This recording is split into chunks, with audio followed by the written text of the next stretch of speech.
Hi, it's Jason here again from Cribstone Games. And Cribstone recently released DLC Update 1.1 for the RTS game Star Prospector. So I thought I'm actually going to split this into two videos. This is going to be the first of two videos outlining some of the new features and some major changes that you're going to find in patch 1.1 for Star Prospector. So starting at the menu here, the first thing you're going to notice is that there is a new Tower Defender mode. I'm actually going to cover this in the next video, but that is one major addition to the game. And if we go into the options screen, you'll notice that on the game tab, there's now 4 tabs instead of 3. On the game tab, there has been changes in terms of game speed. So there's now 4 game speed settings. You can go from 1 to 1.2, 1.4, 1.6, 1.8, which is in fact 5, not 4. My apologies. So the game's that's basically a 50% increase in speed over what we had in the last patch. There's also this heads-up display tab that's been added, and it's separated out. It's added a couple of more features in terms of the display and the user interface for the game. So you can toggle on or off game time, frames per second. You can show a clock; it will show the current time. You can choose to show game speed. Game speed can be changed during the game, so that's probably useful to keep on. Health bars, so you can have large or small health bars. I prefer the small health bars. You can choose to have them on all the time. They can be toggled on and off in-game with the period key as well. You can also choose to turn on or off bot levels. Bot levels are now only shown from level 1 and above. So level 0 starting level bots won't show their bot level. And also there's a turret range circle that I will show when we talk about turrets. You can also decide whether you want to, when you mouse over on the HUD, if you want to show tooltips or not. And you can toggle that on and off as well. If you're getting old like me and you need some little better font, you can also toggle on and off higher DPI font. As it says here, you will have to restart the game, and that will modify the size of the lettering and the fonts that are used during the game. Graphics menu, no real changes here, and sound, no real changes in that menu. So we're going to go back, and I'm going to continue with my current profile. I'm going to go into the game. And the next thing that I would like to show is we're going to go into the inventory and rig management shop screen. So looking over on this side, you can see that there's now, instead of 3 tabs here as well, there's now 4 tabs here. So there's the tab, basically you can buy your items to equip for your rig. You can buy buildings, so these are your building patterns. So we'll talk about that in a minute. And turrets. These are your unit patterns. And then the last one is a new one. Essentially it's a perk tab, and each of these perks gives you something, an additional bonus or a perk, if you will, that you can utilize during the game. So I'm going to go through these. I'll go through them one at a time.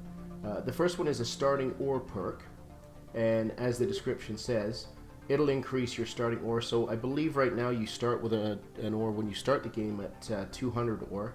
This will allow you to start at 500. If you get perk 2, you can start at 1,000 ore. So what that will allow you to do is it'll allow you to build more advanced buildings sooner and faster when you start the game. And same thing with fuel. So you can increase your starting fuel. You normally start with 0. You can increase your starting fuel to 100, or at perk 2 you can increase it to 250. So these perks can be purchased, and they're only available once you attain a certain level in the game. You can also buy a perk that will expand your radar range. If you have the radar module equipped for your rig, it will increase that. And if you purchase a radar or you build a radar in-game, it will also increase the radar range for radars built during the game. Remaining ore bonus, what that does, it will look at the amount of ore that you have remaining and unused during the game that you've salvaged, and it will give you 25% of that ore on the first perk up to a maximum of 250 back in credits. And ore bonus 2, it will give you a little bit more. It'll give you 50% up to a maximum of 500. So essentially it's a way to sell some of your remaining ore at the end of a game, and it basically gives you a little bit of an incentive to possibly collect a little bit more ore before you finish each mission. Scanning enrichment, what that will do is it allows your rig, once you've purchased this perk allows your rig, when it scans an ore patch, to it gives it a % chance to upgrade each of the ore patches to possibly a higher level ore patch. So maybe a 50% yield ore patch will be upgraded to 75, and a 75 could be upgraded to 100. Scanning quantity, similar idea. It will allow your rig to scan an ore patch and gives the rig a chance to increase the amount of ore that's available in each of the nodes within that ore patch. And the last one, I will cover it off when I show you some gameplay, but the last one is a recycle building bonus.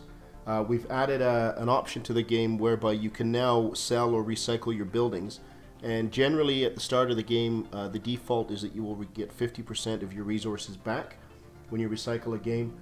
With this perk it will actually up that to 75% of your resources back. So when we released the game, we had some feedback from many of the players that played the game. We had some feedback from some reviews and some articles, and to be honest, even from Mr. Total Biscuit himself, and that just asked for a few more things that they would like to see in the game in terms of controls, some changes in the user interface. But one of the things that people wanted, and that we heard time and time again, was that they wanted more ore and more resources from the midpoint and later on in the game, so that they could build more advanced structures and units faster and more easily. So what these perks do is they will allow you to do that. And in addition, we've also changed some building costs on some of the larger and more advanced structures in the game. The bot upgrader has been reduced in cost. A deep fuel well has been reduced in cost. The unit control node has been reduced. Warp platform, quantum computer, and 0-point power generator. So all of those have been made cheaper. They're cheaper to purchase. They're also cheaper to build. They require probably, I think it was about anywhere from 50 to 75% of the resources that we had originally set for purchasing those. So they'll be available sooner, and they'll be a lot quicker to build. In addition, we've added 3 more turrets. We've added a plasma turret, which is largely effective against shields. We've added a pulse turret, which is a high damage, fast firing turret. And we've also added a slowing tower. And you'll see later on when we do the tower defense game that the slowing tower can actually be very, very effective in the tower defense. But what it does, it essentially emits, I guess, a field around the tower, and any units passing by that are automatically slowed. Their speed is slowed by about 50%. So it gives you a chance for other turrets to do a little bit more damage while those units are passing by. So those are new to the game. In addition, you'll notice that for the large turrets, they have been increased to 500 health from 250, and for the smaller light turrets, they've been increased from, I believe it was 150 to 250. So that should be helpful as well. It should make your turrets last a little bit longer. They should be able to withstand a little bit more damage. So moving on from that now, we'll move into playing a mission.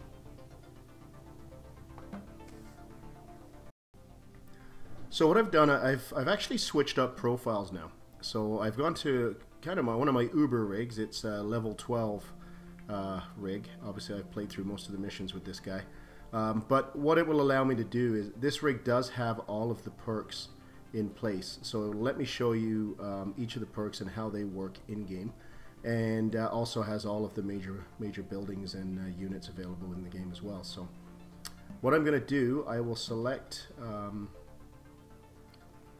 I'm going to take that repair mission that I already have selected, and I just want to set up a basic base and do a little bit of the initial build and show you some of the new features and added commands that are available for the rig. So here we've started up. First thing I'm going to do, whoops, you'll see here that in the top right corner I've got the game speed right now is 1.4, so using the minus button I can reduce it, but I'm going to, for time's sake, I'm going to increase it. So I'm going to scan this ore patch, and hopefully... So you'll see that some of that ore was enriched. That was enriched from 75 to 100%. I'll do it again over here. You'll also see ore quantities increased for one of those patches. So starting ore, I have 1,000 now because I have that second level ore perk, and I have 250 fuel because I have a level 2 fuel perk as well. So that allows me right off the bat, rather than building a regular bot fabricator, I can go right into building a heavy bot fabricator. And I'm going to shift Q my build commands here. I'm going to build a heavy ore processor, and then I'm going to shift Q to build a fuel well as well. So that's new in the game. You can shift Q build orders. You can also, with the rig and other units, you can shift Q attacks and move commands. So I'm going to build a heavy miner right off the bat. So I can show you now, with the heavy miner, I can right click on a ore node, and the miner will auto rally on that node and start mining as soon as it's produced from the bot fabricator.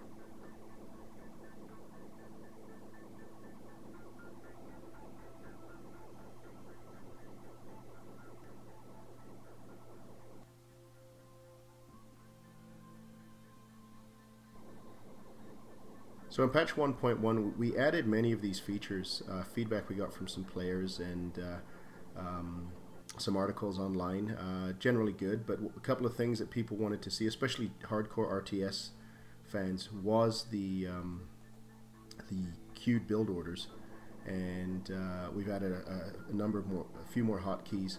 The tooltips are now more quickly available. Before you had to mouse over for a little bit of time before they would show up, so we've changed that now. So that's a little bit more obvious. Let's build a machine gun bot. So the other thing you're able to do, I will build another fuel well up here. And what I want to show you is I want to show you the ability to recycle buildings. So the default setting for the game, and I'm going to have him move over here. Whoops. The default setting for the game is that when you recycle a building, you can get 50% back of the ore that you put into the building. There's the recycle button, there's a red button on the bottom right corner. And because I have the recycle perk, I'm actually going to get 75%. So if you click on that, you get that ore back. I'm going to build a generator here. And I'll show you the radar. Oh, we're being attacked. Shouldn't be a problem.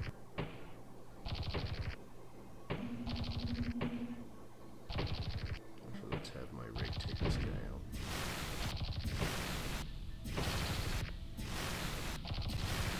I am cheating a little bit. I'm doing a lower level mission with a pretty high level rig. So what I'll show you is this building's not complete. In the past, actually we'll complete that one first, and I want to show you something about repairing buildings. So I'm going to have this fellow attack this for a minute and do a little bit of damage. And then in the past we had to use the repair button to repair a building. So what I'm going to do, I'm going to have the rig, all I need to do now is right click and the rig will automatically repair damaged buildings. So I want to build a radar.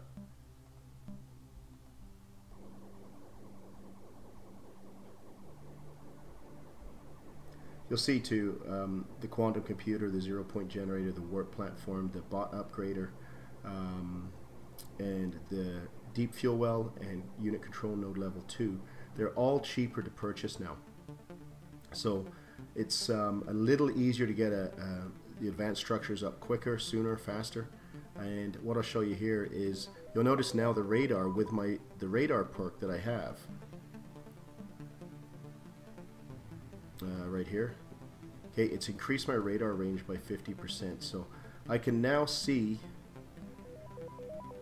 probably more than 25% of the map when that radar is in effect, whereas in the past it was probably somewhere along the lines of 10 to 15%. So that's the other perk. Other thing, I've already mentioned the game speed. In game you can plus and minus, you can increase and decrease the game speed. And probably one other thing that I'll mention at this point is that F5 is a quick save. So you have one quick save slot, and using the F5 key it will quick save that game. So what I'm going to do, I'm going to drop out of this game at the moment, and I will start up another mission, and I want to move on and we'll talk a little bit more about the turrets and the new features and upgrades that are available with turrets in the game.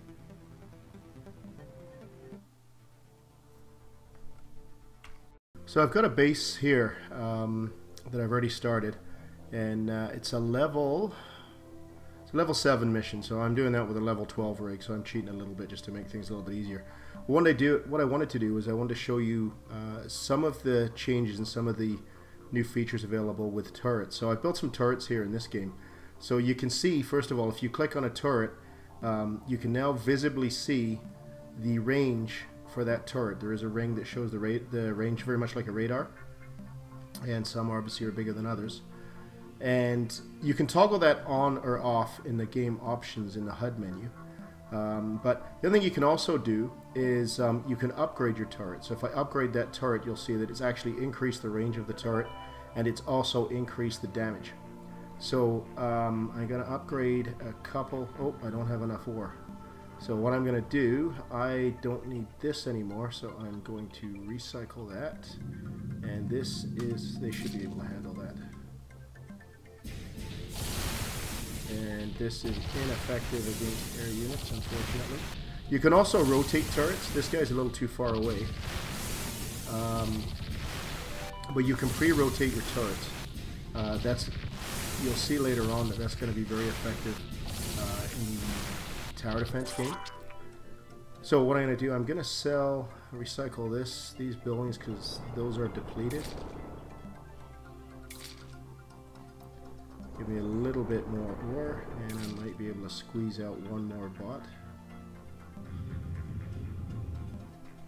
So yeah, so what I wanted to show you really is the turret upgrades and the increased the range circles and the ability to increase those range circles and increase the damage when upgrading your turrets.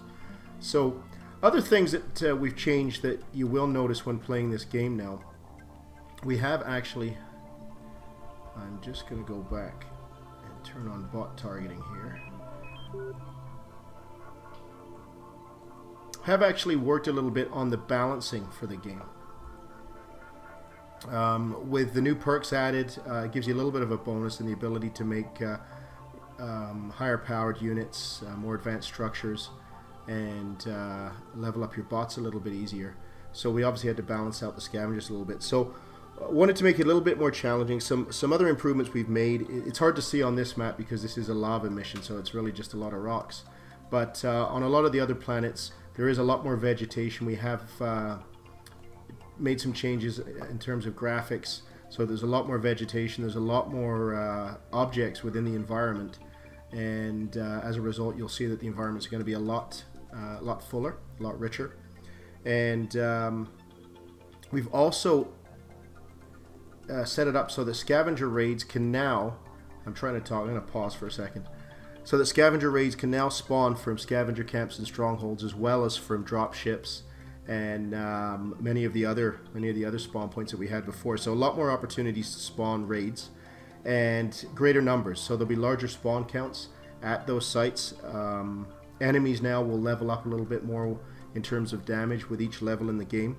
And we've also, people wanted more loot, so we've also made it now that when you do destroy a drop ship, it will drop loot as well. So in addition to that, there's some more enemies. It makes the game a little bit more challenging. There's I'm not going to finish this game because I haven't collected enough ore to make any repairs, but the game's a little bit more challenging. There's a lot more enemies in the game now. There's a lot more opportunities sooner on in the game to utilize some of the more advanced structures and units in the game. And as I said, we've made some changes to the environments in the game, so they should look a little bit better and they should look a little bit more richer, a little bit more full. So anyway, that's I'm just going to go that far for today, and that should give you a little bit of an idea as to some of the features and updates that are available in the new DLC patch 1.1 for Star Prospector. I will be doing another video shortly, so keep an eye out for that, where I'll go over and I'll run through a couple of missions on the Tower Defender level as well.